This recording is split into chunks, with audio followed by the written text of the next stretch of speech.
Hi friends, welcome to South Indian Recipes. It's me Rama. இன்னைக்கு குயிக்காக 2 நிமிஷத்தில் ஒரு கார சட்னி எப்படி பண்ணலான்னு பார்க்க போகிறோம்.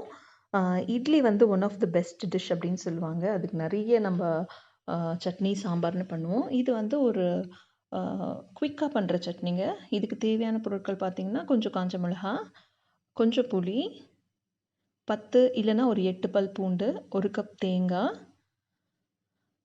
1 ஸ்பூன் ஜீரகம் அண்ட் 2 ஸ்பூன் நல்லெண்ணெய், கொஞ்சம் உப்புங்க. இதில் எதுவுமே நம்ம வந்துட்டு வதக்கவோ ஒன்றுமே பண்ண போகிறதில்ல. இந்த இன்க்ரீடியன்ஸ் எல்லாம் அப்படியே மிக்ஸி ஜாரில் சேர்த்து தேவையான அளவு தண்ணி விட்டு நம்ம இதை அரைச்சி எடுத்துட்டோம்னா நம்ம வேணும்னா தாளிச்சிக்கலாம், இல்லைன்னா நீங்கள் அப்படியேவும் சாப்பிடலாம்.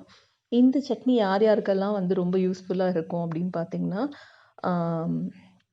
வேலைக்கு போகிற தாய்மார்களுக்கு ரொம்பவே ஹெல்ப்ஃபுல்லாக இருக்குங்க. அப்புறம் காலையில் குழந்தைங்க சீக்கிரமாக போகிறாங்க அப்படின்ற பட்சத்தில் நீங்கள் அவங்களுக்கு டிஃபனும் கொடுத்து சாதமும் தனியாக பண்ணி நீங்கள் வந்து பாக்ஸில் போட்டு அனுப்பலாம்.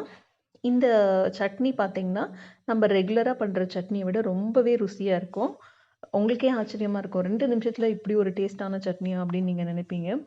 அப்புறம் இதில் நம்ம நல்லெண்ணெய், உப்பு, மிளகா, புளி எல்லாம் சேர்க்கறதுனால இது வந்து உடம்புக்கும் ரொம்ப நல்லதுங்க. ஜீரகம் இருக்கிறதுனால நல்ல ஜீரண சக்தியை கொடுக்கும். இதை இந்த மாதிரி குயிக்கான, ஈஸியான, சிம்பிளான டிஷ்ஷஸ் நிறைய நீங்கள் பார்க்கணும் அப்படின்னு நினச்சிங்கன்னா கமெண்ட் செக்ஷனில் கமெண்ட் பண்ணுங்கள்.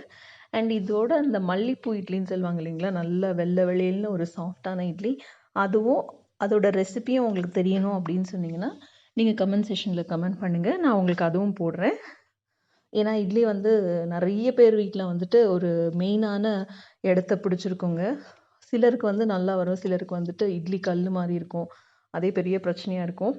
ஸோ அதுக்கு எல்லாம் வந்து ஒரு சிம்பிளான டிஷ்ஷஸில் நம்ம ஒரு தீர்வு எடுத்துக்கலாம். இன்னும் இந்த மாதிரி நிறைய டிஷ்ஷஸ் பார்க்கணும் அப்படின்னா பாருங்கள், இட்லியும் ரெடி ஆகிடுச்சு. மறக்காமல் நம்ம சேனலை சப்ஸ்கிரைப் பண்ணிக்கோங்க ஃப்ரெண்ட்ஸ். தேங்க்ஸ் ஃபார் வாட்சிங் சவுத் இந்தியன் ரெசிபீஸ்.